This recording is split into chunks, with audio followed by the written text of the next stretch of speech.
पाकिस्तान क्या ही चाह रहा है बॉस? एक तरफ तो पाकिस्तान का डिफेंस मिनिस्टर कहता है कि उसकी आर्मी बलूचिस्तान से लड़ नहीं सकती, दूसरी तरफ उसका आतंकी कहता है कि वो दिल्ली को दहला देगा, आगरा में आग लगा देगा। गजब नहीं है? लगता है कि 7 मई वाला वो तोड़फोड़ जो मुनीर के आतंकी आर्मी भूलती जा रही। भाई अभी तक तो रहमयार खान बेस की मरम्मत नहीं कर पाए हो तुम, और भारत को धमकाने चले। भाई अगर असीम मुनीर के लोगों को कोई गलतफहमी है तो उसे जितनी जल्दी दूर वो कर लें, उसी में उनकी भलाई। क्योंकि ऑपरेशन सिंदूर के बाद से यानी पिछले 8 महीने में भारत ने ऐसे ऐसे आर्म्स तैयार कर लिए हैं जिसका मुंह अगर पाकिस्तान की तरफ घुमा दिया तो पाकिस्तान में तबाही तबाही आएगी। दूसरा ऑपरेशन सिंदूर चाह रहा है क्या पाकिस्तान? यह सिर्फ धमकी नहीं है, इसके पीछे 27 फरवरी वाला डर है क्या? इस रिपोर्ट में देखिए।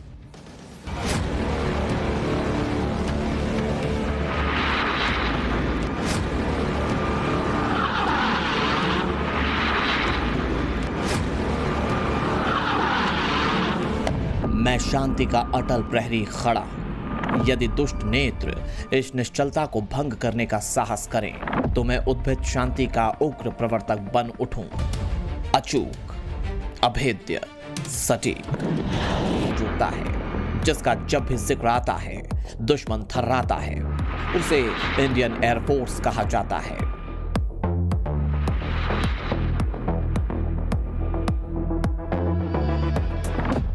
पाकिस्तान में डर है, आने वाला फिर मई का मंजर है। मुल्ला मुनीर कांप रहा है, बंकर का साइज नाप रहा है। बॉर्डर पार फिर एक बार बारूद बरसने का खौफ क्यों? डर कह लीजिए, खौफ का नाम दीजिए, या फिर दहशत कहिए। पड़ोस के आतंकी मुल्क की यह नई वाली रुधाली है, क्योंकि पाकिस्तान को एक बार फिर से सिर पर बारूद बरसने के डरावने सपने आने लगे हैं। इंडियन एयरफोर्स इसी महीने पाकिस्तान बॉर्डर के पास युद्धाभ्यास करने जा रही है।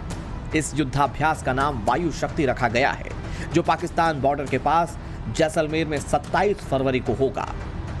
इसके लिए नो टाइम जारी हो चुका है और एयर डिफेंस सिस्टम भी एक्टिव हो रहा है। वायु शक्ति एक्सरसाइज में एयरफोर्स के 100 से ज्यादा विमान शामिल होंगे। खास बात यह है कि एक्सरसाइज में वो सारे फाइटर जेट और एयर डिफेंस सिस्टम एक्सरसाइज का हिस्सा होंगे जिन्होंने ऑपरेशन सिंदूर में पाकिस्तान के आतंकी ठिकानों पर बारूद बरसाया था, जिनमें anti aircraft gun, anti drone system, operational readiness platform शामिल हैं। इसमें आकाश मिसाइल सिस्टम के साथ साथ आर्मी की L-70 गन भी तैनात रहेगी। एक्सरसाइज के दौरान पूरी तरह से युद्ध जैसा माहौल तैयार किया जाएगा। यही वजह है कि जिन्ना के मुल्क में अभी से मातम पसर चुका है। 27 फरवरी को एयरफोर्स के वायु शक्ति युद्धाभ्यास में फाइटर जेट राफेल, सुखोई 30, तेजस, मिग-29, जगुआर, मिराज 2000 दिखेंगे। अटैक हेलीकॉप्टर प्रचंड भी एक्सरसाइज का हिस्सा होंगे। एक्सरसाइज को देखने के लिए कई वीवीआईपी भी इनवाइट किए गए हैं। खास तौर से कई देशों के दूतावासों से करीब 40 ऑफिसर एक्सरसाइज देखने के लिए मौजूद रह सकते हैं। ऑपरेशन सिंदूर के बाद भारत की युद्ध नीति बदल गई। ब्रह्मोस 2, स्विफ्ट के ड्रोन, एआई और स्वदेशी युद्धपोत जैसे हथियार भारत को सुपर पावर बना रहे हैं। भारतीय वायुसेना की मारक क्षमता को जबरदस्त बढ़ावा देने के लिए मोदी सरकार 114 राफेल लड़ाकू विमानों की खरीद प्रक्रिया को तेज करने वाली है। यानी पिछले 10 महीने के दौरान देश के सरहदों की ढाल कई गुना मजबूत हो चुकी है और ये ताकत आने वाले वक्त में कई गुना और बढ़ने वाली है। सरकार ने साल 2026-27 के केंद्रीय बजट में डिफेंस सेक्टर के लिए 7,85,000 करोड़ रुपए का भारी भरकम फंड आवंटित किया है। कुल बजट में से 2,19,000 करोड़ रुपए खास तौर से सेना के आधुनिकीकरण पर खर्च किए जाएंगे। 63,733 करोड़ रुपए लड़ाकू विमानों और एरो इंजन की तकनीक को बेहतर बनाने के लिए रखे गए हैं। बजट का एक बड़ा हिस्सा नए रडार सिस्टम को खरीदने में इस्तेमाल किया जाएगा। ऑपरेशन सिंदूर के बाद हमारी सेनाएं करीब हर महीने युद्धाभ्यास कर रही हैं। नवंबर में जैसलमेर में तीनों सेनाओं ने बड़ी एक्सरसाइज की थी। इतना ही नहीं, देश के आर्मी चीफ साफ कह चुके हैं कि ऑपरेशन सिंदूर ट्रेलर था।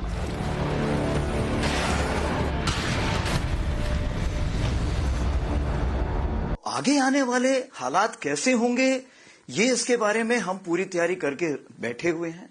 और अगर कोई ऐसा हमें मौका देता है पाकिस्तान, तो हम उसको भरपूर एक शिक्षा प्रदान करना चाहेंगे उसको कि कैसे एक जिम्मेवार नेशन को अपने पड़ोसियों से बिहेव करना चाहिए। ऐसा ही होना है, आज नहीं तो कल होना है। जिन्ना के आतंकी मुल्क का यह परमानेंट रोना हो चुका है।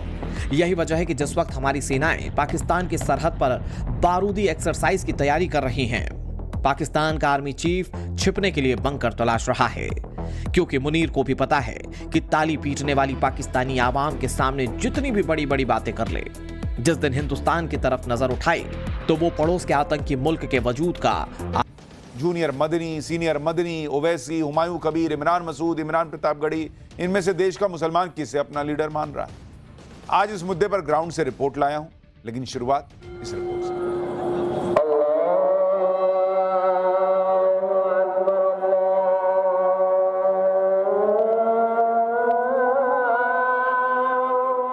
राजनीति में धर्म या धर्म की राजनीति, सवाल ये आज का नहीं है। आजादी के बाद से सेकुलर भारत की राजनीति में ये बहस आम रही है। एक बार फिर देश की करीब 20% मुस्लिम आबादी और इसके वोट बैंक पर दावेदारी को लेकर सियासी जंग जारी है। ये वो चेहरे हैं जो मुसलमानों और उनके हक की नुमाइंदगी का दावा करते हैं, लेकिन क्या भारतीय मुसलमानों के बीच इनमें से कोई ऐसा है जो ज्यादा असरदार, दमदार और असल में उनका झंडा बरदार है? आखिर क्या वजह हो गई कि पिछले कुछ अरसे से मुस्लिम वोट बैंक की सियासत करने वालों के चेहरों की रंगत उड़ी हुई है? क्या दक्षिण से चली किसी हवा का असर है? ओवैसी AIMIM का परचम लेकर हैदराबाद से निकले हैं। बिहार के विधानसभा और महाराष्ट्र के निकाय चुनावों में AIMIM के प्रदर्शन ने मुस्लिम वोट बैंक की सियासत करने वाली कथित सेकुलर पार्टियों के नेताओं की सांसद बढ़ा दी है। सवाल है कि क्या 26 में बंगाल की धरती पर ममता की मुसीबत बढ़ने वाली है? 27 में यूपी के समर में अखिलेश की फजीहत होने वाली है। बड़ा रोचक है बैटल ऑफ नॉर्थ और बैटल ऑफ ईस्ट। भारी मंचों से ऐलान हो रहा है, मुस्लिम वोट बैंक बिखरे नहीं, एक रहे, इसको लेकर ताकीद की जा रही है। बिहार इलेक्शन के बाद महाराष्ट्र के लोकल बॉडी नतीजों के बाद से पारा चढ़ा हुआ है। खलबली मुस्लिम वोट बैंक को लेकर है। ओवैसी की राजनीतिक लाइन से भले नाइत्तफाकी न हो, भले कट्टरपंथी लकीर से कोई परहेज न हो, लेकिन फिर भी सेक्युलरिज्म की दुहाई देते मौलानाओं के धार्मिक जलसों में सियासी सूचनाएं दी जा रही।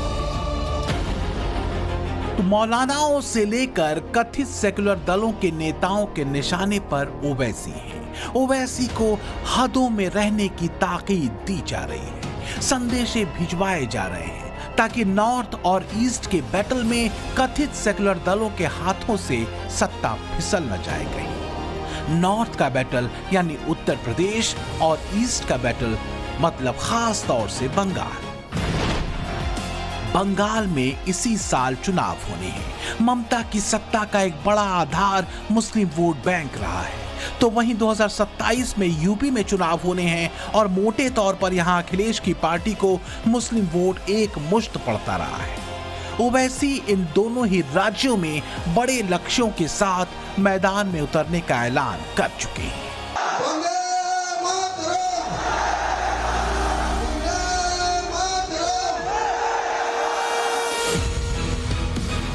बंगाल नजदीक है, बिहार के भी और चुनावों के हिसाब से भी। पिछले दिनों बंगाल में ममता बनर्जी की पार्टी से अलग हुए हुमायूं कबीर ने मुर्शिदाबाद में बाबरी मस्जिद की नींव रखी। तब से मुस्लिम वोट बैंक के एक अहम दावेदार के तौर पर उनकी गिनती भी हो रही। वो तो खुद को बंगाल का ओवैसी तक कहते हैं। जिस तरह से इस कार्यक्रम में मुसलमानों का हुजूम उमड़ा, उसे ममता बनर्जी के लिए एक सियासी खतरे के तौर पर देखा गया।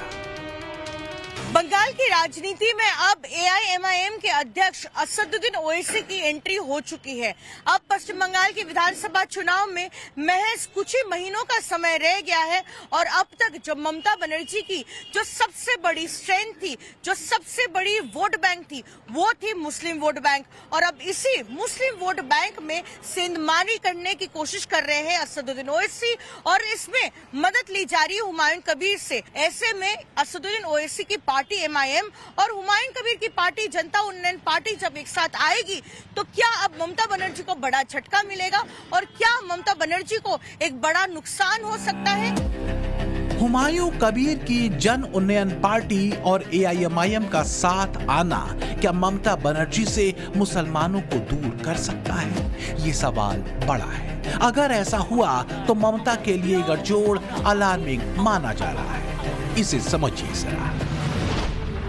पश्चिम बंगाल में मुस्लिम वोटर करीब 30% हैं। इसमें भी बांग्ला बोलने वाले मुसलमान करीब 27% हैं और उर्दू बोलने वाले करीब 3%। 2021 के बंगाल चुनावों में 75% मुस्लिम वोट ममता की पार्टी TMC को मिला था। इस बार अगर हुमायूं कबीर और ओवैसी साथ साथ आए और बंगाल में बिहार और महाराष्ट्र वाली रफ्तार पकड़ी तो सीधा असर ममता बनर्जी के 75% मुस्लिम वोट बैंक पर पड़ेगा। मतलब डायरेक्ट इफेक्ट उन 6 जिलों की सीटों पर पड़ सकता है जो मुस्लिम बहुल है।